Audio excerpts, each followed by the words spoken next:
আসসালামু আলাইকুম। আশা করি সবাই ভালো আছেন। এক্সপার্ট হলিডে 365 এর পক্ষ থেকে সকলকে জানাই অনেক শুভেচ্ছা। আপনারা যারা আমাদের চ্যানেলটি নিয়মিত ফলো করেন তারা জানেন ভিজিট ভিসা রিলেটেড ফাইল প্রসেসিংয়ের সকল ধরনের কাজ আমরা অত্যন্ত যত্ন সহকারে করে থাকি এবং এই রিলেটেড যদি কোনো জিজ্ঞাসা বা কোনো প্রশ্ন থেকে থাকে তার একটা যথাযথ সলিউশন বা সাজেশন দেওয়ার চেষ্টা করে থাকি। সো আজকের ভিডিওটি মূলত এই নিয়ে করা। আপনারা বর্তমান সময়ে একটা জিনিস জানতে চান যে আপনারা সেনজেনের জন্য অ্যাপ্লাই করতে চাচ্ছেন, সেক্ষেত্রে অনেকের পছন্দ থাকে ইটালি। সো আর একটা কান্ট্রি নিয়েও আপনার কনফিউজ থাকেন, নেদারল্যান্ড। সো আপনারা জিজ্ঞেস করেন যে আমরা কোন দেশের জন্য অ্যাপ্লাই করলে আমাদের ভিসাটা ইজি হবে বা আমাদের ভিসা হওয়ার চান্সেসটা বেশি থাকবে। সো আজকের আলোচনা মূলত এতটুকুই। সো প্রথমেই বলে নিই, আপনারা যারা ইটালি বা নেদারল্যান্ড যে দেশের জন্যই অ্যাপ্লাই করুন না কেন, একটা জিনিস আপনার মাথায় রাখতে হবে, সেনজেন ভিসা একটা হয়ে গেলেই, মানে যে কোনো একটা কান্ট্রি থেকে যদি আপনি সেনজেন একটা ভিসা অ্যাপ্রুভাল পেয়ে থাকেন তাহলে আপনি ওই একই দেশ থেকে কিন্তু বাকি 26টা সেনজেনভুক্ত যে কান্ট্রি রয়েছে সেগুলোতে ইজিলি ভিজিট করতে পারবেন। সো এই জিনিসটাই আপনার মাথায় রাখতে হবে। সো ভিসা অ্যাপ্লাই করার সময় আপনার প্রথমে জিনিসটি মনে রাখতে হবে, সেটা হচ্ছে আপনার জানতে হবে যে কোন দেশের রেশিওটা বর্তমানে ভালো এবং আমাদের দেশ থেকে অ্যাপ্লাই করলে কোন দেশের ভিসা হওয়ার পসিবিলিটিটা বেশি থাকবে।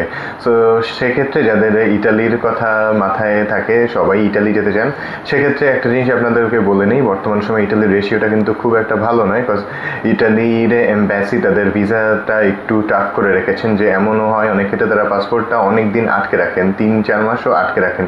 সো এটা একটা সমস্যার ব্যাপার। সো অপরদিকে নেদারল্যান্ডের যে ব্যাপারটা, নেদারল্যান্ডের জন্য যদি আপনি অ্যাপ্লাই করেন তাহলে কিন্তু আপনার রেজাল্টটা আপনি খুব দ্রুত পেয়ে যাবেন। দ্রুত বলতে তারা 7 থেকে 14 দিনের মধ্যে আপনার রেজাল্ট সহ আপনার পাসপোর্ট কিন্তু ব্যাক করে দিবে।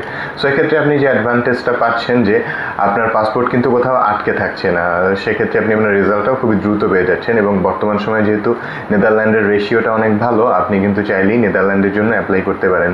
এখানে একটা কথা বলে নিই, আপনার যদি নেদারল্যান্ডের ভিসা হয়ে যায় তারপরে যদি আপনার ইচ্ছা থাকে যে হ্যাঁ আপনি ইটালি মুভ করবেন, সেক্ষেত্রে কিন্তু আপনি নেদারল্যান্ড থেকে ইটালিতে ইজিলি মুভ করতে পারবেন উইদাউট কোনো ভিসা ছাড়া। আপনি কিন্তু যে কোনো ধরনের একটা এয়ার টিকিট বা বাস বা ট্রামের মাধ্যমে কিন্তু আপনি নেদারল্যান্ড থেকে ইজিলি ইটালি চলে যেতে পারবেন।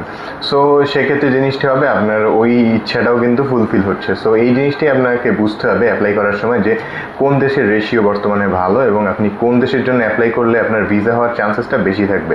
সো এই কথা মাথায় রেখেই কিন্তু আপনার উচিত হবে আপনি ইটালির জন্য অ্যাপ্লাই না করে আপনি নেদারল্যান্ডের জন্য অ্যাপ্লাই করুন। এক্ষেত্রে আপনি রেশিওটা বেশি পাচ্ছেন, আপনার রেজাল্ট তাড়াতাড়ি আসছে, আপনি কোনো ঝামেলার মধ্যে পড়তে হচ্ছে না, আপনার অ্যাপয়েন্টমেন্টের ঝামেলা নেই, আপনি কিন্তু ওয়ার্কিং টাইমে গিয়ে নেদারল্যান্ডের জন্য ফাইল জমা করে আসতে পারবেন। সো এই জিনিসগুলো আপনি অ্যাডভান্টেজ পাচ্ছেন ইটালি অ্যাপ্লাই না করে যদি নেদারল্যান্ডের জন্য অ্যাপ্লাই করেন। সো আপনার প্রতি আমাদের সাজেশন থাকবে, আপনি যদি সেনজেনভুক্ত কোনো কান্ট্রিতে এন্ট্রি নিতে চান তাহলে যে দেশের রেশিও বর্তমানে ভালো সেটার জন্যই অ্যাপ্লাই করুন। সো আশা করি আপনাদেরকে বুঝাতে পেরেছি। আজকের আলোচনা মূলত এতটুকুই। ভিসা সংক্রান্ত অন্যান্য যে কোনো তথ্যের জন্য ভিজিট করতে পারেন আমাদের অফিস বা কল বা নক করতে পারেন স্ক্রিনে দেওয়া নাম্বারে। সবাইকে অনেক ধন্যবাদ।